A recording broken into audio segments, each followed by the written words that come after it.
বেশি কিছু বলবো না।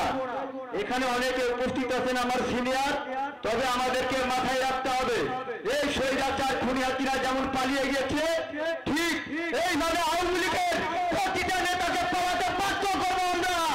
আপনাদের সামনে দৌলতপুর বিএনপির, দৌলতপুর যুবদল সব সময় প্রস্তুত থাকবে। আওয়ামী লীগের ভাইদের বলবো, বহু বলাইছে 17 বছর বাড়িতে ঘুম পাড়তে পারি নাই, কিন্তু আপনারা এখনো শান্তিতে ঘুমাচ্ছেন।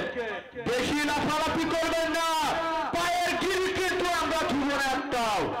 সাবধান, হুঁশিয়ার। জননেতা জনাব হাবিবুর নবীন খান সোহেল ভাইয়ের কঠোর বার্তা, কোন আওয়ামী লীগ যদি গ্রামে থাকা অবস্থায় আমার বিএনপির কোন নেতা কর্মী এমনকি সাধারণ মানুষের পুরে চোখ তুলে তাকানোর চেষ্টা করে, কাঠ ভাঙা তার জবাব দেওয়ার জন্য বাংলার এই জাতীয়তাবাদী যুবদল কুষ্টিয়া জেলা শাখা সবসময়ের জন্য প্রস্তুত থাকবে। এগুলো আমি আমার বক্তব্য শেষ করছি।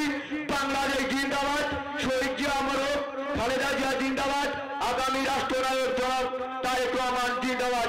আমি দৌলতপুর উপজেলা যুবদলের পক্ষ থেকে সবাইকে জানাচ্ছি আন্তরিক শুভেচ্ছা ও ধন্যবাদ। আসসালামু আলাইকুম।